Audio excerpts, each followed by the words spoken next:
Hello everyone, welcome to our channel. Human geography series में हम geographical thought पढ़ रहे थे एंड ज्योग्राफिकल थॉट में हमने ग्रीक ज्योग्राफर्स कवर कर लिए हैं।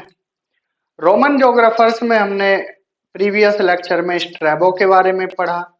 आज के वीडियो में हम जानेंगे टोलमी के बारे में कि टोलमी का ज्योग्राफी में क्या कंट्रीब्यूशन रहा है। तो चलिए आज का वीडियो स्टार्ट करते हैं। टोलमी का अगर टाइम पीरियड देखा जाए तो टोलमी का टाइम पीरियड रहा है 90 एडी से लेकर 168 एडी तक। देन वो किस चीज के लिए जाने जाते हैं ये ज्यादा इंपॉर्टेंट है, ना कि उनके टाइम पीरियड से रिलेटेड। तो उनका जो कॉन्सेप्ट था जियोसेंट्रिक कॉन्सेप्ट, जिसको हिंदी में बोलते हैं भू केंद्रीय सिद्धांत, ये ज्यादा इंपॉर्टेंट है।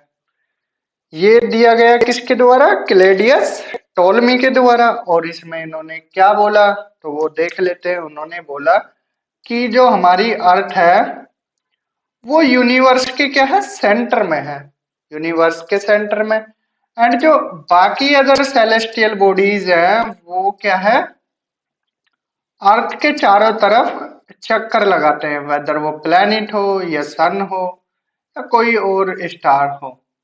तो ये कॉन्सेप्ट था जियो सेंट्रिक कॉन्सेप्ट, जिसको कि बाद में पलटा किसने, कोपरनिकस ने।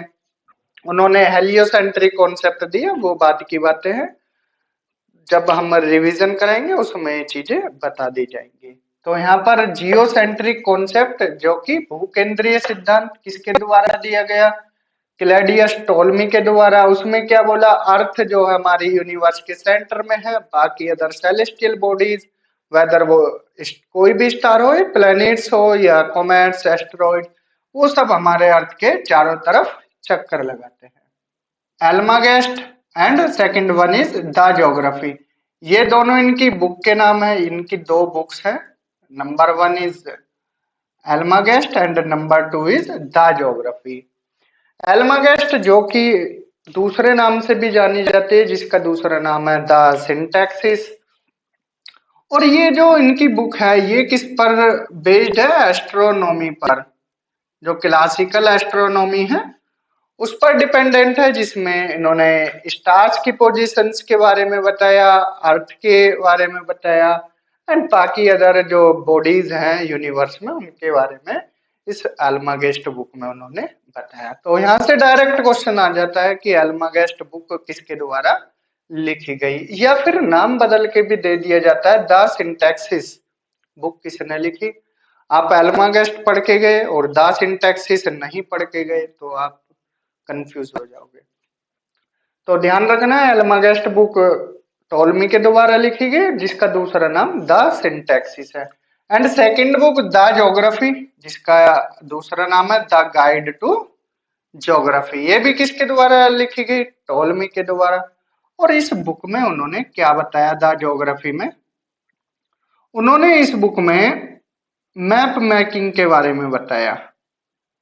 मैप मेकिंग के बारे में उन्होंने बोला द ज्योग्राफी बुक में जो हमारी ज्योग्राफी है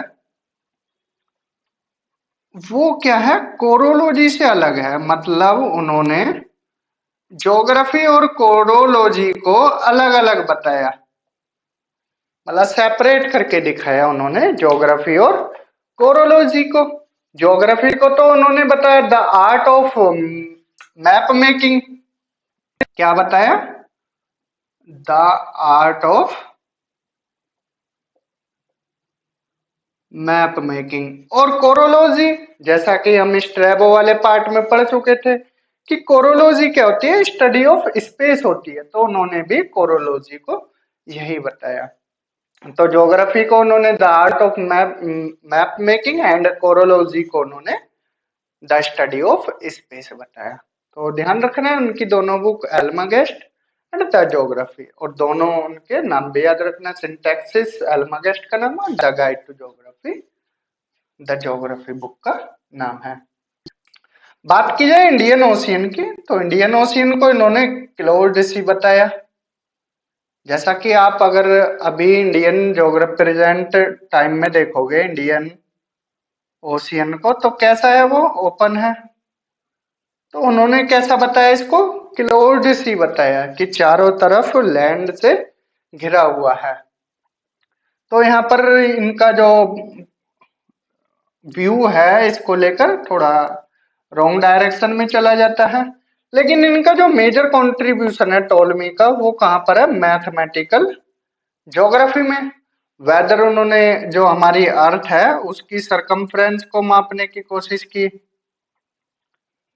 एंड बाकी अदर चीजें भी उन्होंने यहाँ पर सॉल्व करने की कोशिश की। मैप प्रोजेक्शन से रिलेटेड हो या फिर सरकमफ्रेंस हो अर्थ की, तो उनका मैथमेटिकल ज्योग्राफी में भी कंट्रीब्यूशन रहा है। देन उन्होंने क्लाइमेटा मार्क किया। क्लाइमेटा मींस क्लाइमेटिक जोन्स, कहां पर, मैप पर। उन्होंने मैप पर क्या शो करने की कोशिश की, जो क्लाइमेटिक जोन्स हैं अर्थ के, उनको शो करने की कोशिश की मैप पर। देन उनकी जो नॉलेज थी कैस्पियन सी को लेकर, देखिए कैस्पियन सी को लेकर अलग अलग मतभेद रहे हैं। किसी ने उसको क्लोज्ड सी बोला है, किसी ने उसको ओपन सी बोला है, किसी ने उसको आम बताया है यूरोप की। तो अलग अलग मतभेद थे। तो पहली बार जो हेरोडोटस ने बताया था, उन्होंने बोला था कि हमारा जो कैस्पियन सी है वो क्या है, लैंड लॉक्ड है। और जो टोलमी है उनका व्यूज भी सेम वही था। तो उन्होंने भी क्या है, एक्यूरेट इंफॉर्मेशन दी, किसके बारे में, कैस्पियन सी के बारे में। तो सबसे पहले बताने वाले कौन थे, हेरोडोटस। और टोलमी पहले साइंटिस्ट थे, मतलब जोग्राफर बोल सकते हो, साइंटिस्ट बोल सकते हो, जिन्होंने गैंगेटिक गल्फ के बारे में भी बताया। अब गैंगेटिक गल्फ क्या है, ये है बे ऑफ बंगाल। तो बे ऑफ बंगाल के बारे में पहली बार जिक्र किसने किया, टोलमी साहब ने किया। यहाँ पर जो बे ऑफ बंगाल आप देख रहे हो, तो उस टाइम पर जो नॉलेज थी वो इंडस रिवर तक ही रह जाती थी, या इंडस से थोड़ा आगे मूव करते थे। अलेक्जेंडर ने कोशिश की थी, लेकिन उसके बाद फिर और जोग्राफर आए, उन्होंने भी बताया। स्ट्रैबो ने थोड़ा आगे गंगा प्लेन्स के बारे में डिफाइन किया, लेकिन जो टोलमी थे उन्होंने पहली बार बे ऑफ बंगाल के बारे में डिस्कस किया। तो ये था किसके बारे में, टोलमी के बारे में। एक क्विक रिवीजन देख लेते हैं, उन्होंने कौन सा कॉन्सेप्ट दिया है, जियोसेंट्रिक कॉन्सेप्ट। दो बुक याद रखनी है, एक एल्मागेस्ट, एक द ज्योग्राफी। एल्मागेस्ट का दूसरा नाम द सिंटैक्सिस है, एंड द ज्योग्राफी का the guide to geography. Then इसके बाद उनका कंट्रीब्यूशन मैथमेटिकल ज्योग्राफी में रहा है। और उन्होंने क्लोज्ड सी किसको बोला, इंडियन ओशियन को। कैस्पियन सी के बारे में उनकी नॉलेज परफेक्ट थी, एक्यूरेट थी। और उन्होंने क्लाइमेटिक जोन्स को मैप पर प्रदर्शित किया, एंड गैंगेटिक गल्फ जो कि बे ऑफ बंगाल के बारे में भी बताया। तो this is all about टोलमी। Next video में हम पंपोनियस मेला एंड प्लिनी के बारे में जानेंगे। Till then bye, have a good